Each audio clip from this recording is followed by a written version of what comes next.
Olá, viajante, tudo bem? Meu nome é Felipe Pedonese e esse é o vídeo que eu estou gravando para explicar um pouco o que é esse mundo que nós estamos jogando hoje, a nossa partida de RPG. Primeiramente, obrigado por estar aqui, tá? Isso demonstra que você tem interesse em saber e ter interesse em RPG. São duas coisas boas. Primeiro de tudo, a plataforma ou sistema em que nós estamos jogando é o GURPS, né? O GURPS 4ª edição.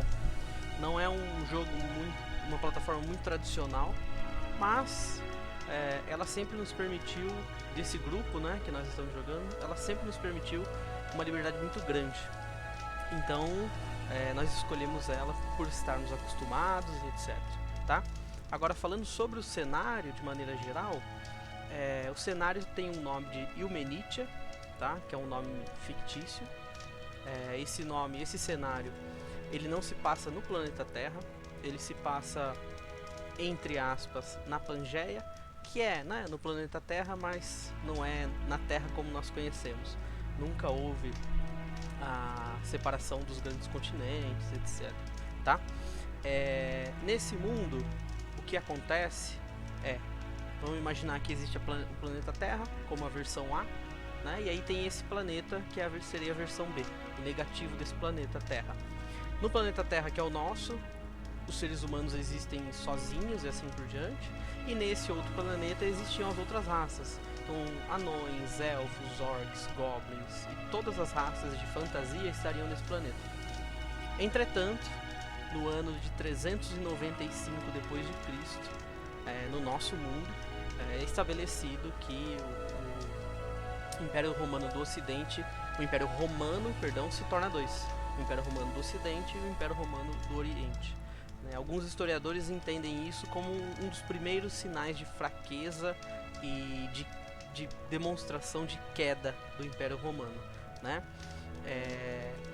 E aí acontece algo mágico, surpreendente, que parte do Império Romano, falando pelas pessoas, né, e não pelo Império em si, as estruturas, mas as pessoas e as instituições sociais que elas carregam, são magicamente teletransportadas para esse novo planeta, que é o planeta B, que é esse que nós estamos jogando. E nesse planeta não existia nenhum humano. E da noite pro dia, sei lá, 250 mil seres humanos são transportados para esse planeta em vários pontos dele. E são sempre seres humanos que vieram do Império Romano do Ocidente. Então nenhum oriental, no sentido, nenhuma pessoa do Império Romano do Oriente vieram pessoas do Império Romano do Ocidente e pessoas de outros lugares do planeta. Alguns lugares, inclusive, nem descobertos ainda pelo Império Romano. E isso acontece no ano 395. O jogo se passa no ano de 1801, que é a virada para o século XIX. Então, ao longo de 1400 anos, os seres humanos vieram para esse novo planeta, né, esse planeta que se chama Ilmenitia, e desde essa época os seres humanos só expandiram o seu controle.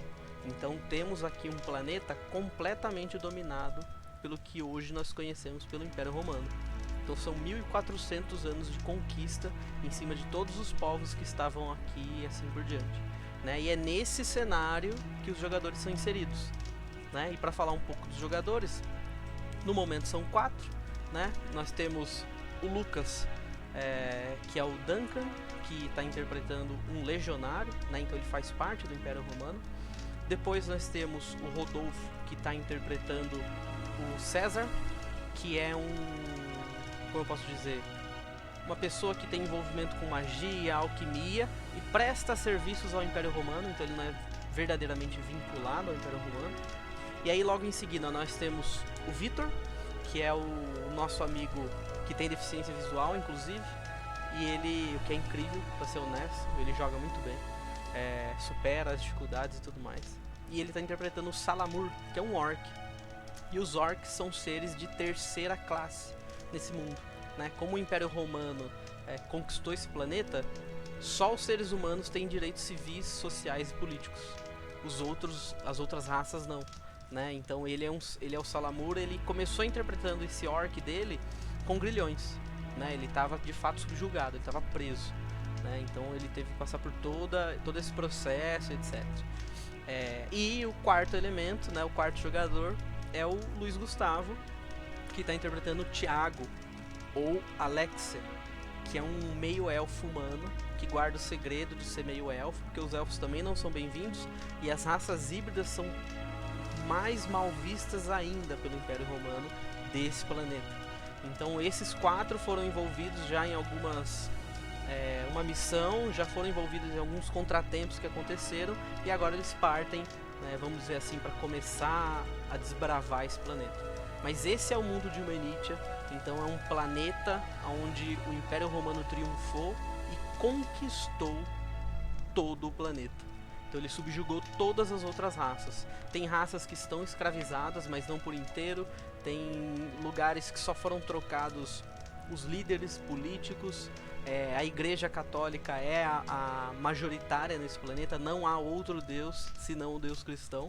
E, fato curioso, os seres humanos nesse planeta vivem muito mais que as outras raças, né? Inclusive o imperador, o atual imperador, todos têm, né, uma vida bem longa, mas o atual imperador, por exemplo, ele já tem 120, quase 130 anos, e ele aparenta ter 40 e poucos, né? Já seria uma idade avançada para o ano de 1800, né, uns 40 anos, mas para eles ele parece extremamente jovem, né?